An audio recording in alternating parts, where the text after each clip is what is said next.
What's up, guys? So today I'm going to be doing the latest chapter of One Piece. This chapter was actually it was actually very good. I was not expecting that ending. I'm assuming you guys have read it.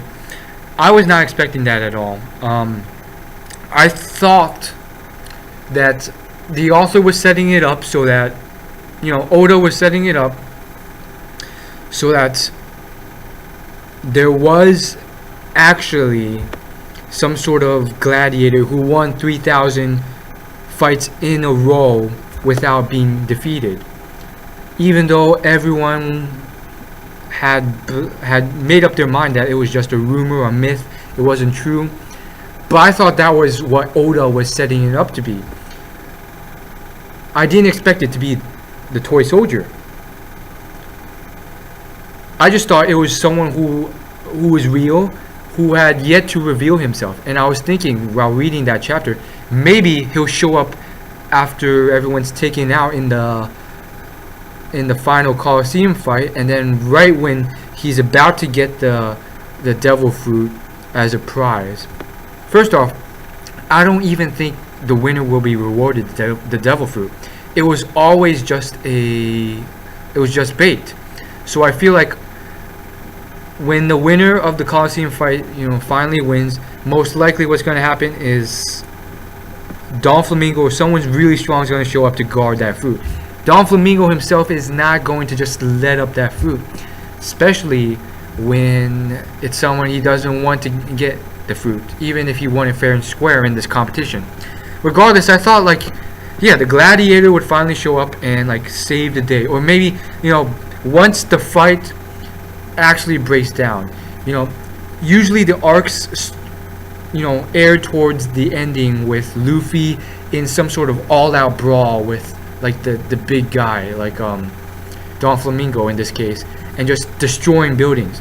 So once we get to that place where the entire Straw Hat is just pretty much fighting the villains like always, then I thought the gladiator would reveal himself, but no, it's the toy soldier. Why didn't I think it was the toy soldier? Well, because he's weak. He's lost in fights already, and he's losing right now. Now, will he beat this guy? Up until the end of the chapter, I thought he had no chance, based on what I was reading. But the last panel, that revelation, it changes things, because this guy has never lost in a fight. Sure, his physical body is disabled to the point where he only has one leg and he's a toy. But for this guy to never lose, he has to have some sort of ability. 3,000 fights. So I think he's having a very tough time. But I think he'll be able to pull through. However, I feel like he's lost to other people, right? I mean, he's no longer the strongest. If he were, he would have taken out Don Flamingo long ago. So because he's been biding his time and working with these elves or dwarves to form this army and this sort of strategic plan, that pretty much implies that he knows he's not strong enough based on just pure strength and skill compared to Don Flamingo, let alone his troop. So this legendary warrior isn't that legendary. I thought that this guy was this legendary warrior was going to be the guy with the samurai, the two-handed sword and the samurai mask, but that turned out to be the king, otherwise known as the king, and the king turned out to be pretty weak, or the old king. So now we got this guy, the toy soldier son, and I think he's fairly strong. I don't think he'll join the One Piece crew after this, the Straw Hat crew, nor do I think the actual samurai guy is going to join. I don't think he contributes anything new. He's just another swordsman, a much weaker swordsman, and he doesn't really add much personality. I don't want him to join the Straw Hat crew. Adding Brook on as another swordsman was already a little bit overkill, especially when it turns out he's just a standard swordsman, one-handed swordsman slash cane slash weird bold curvature cane sword device, and on top of that it's literally just he's weaker.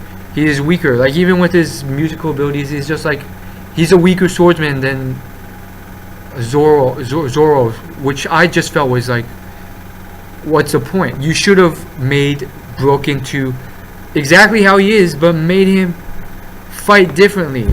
No sword involved. Maybe just a guitar, you know, strum the guitar and chords come out. And I didn't.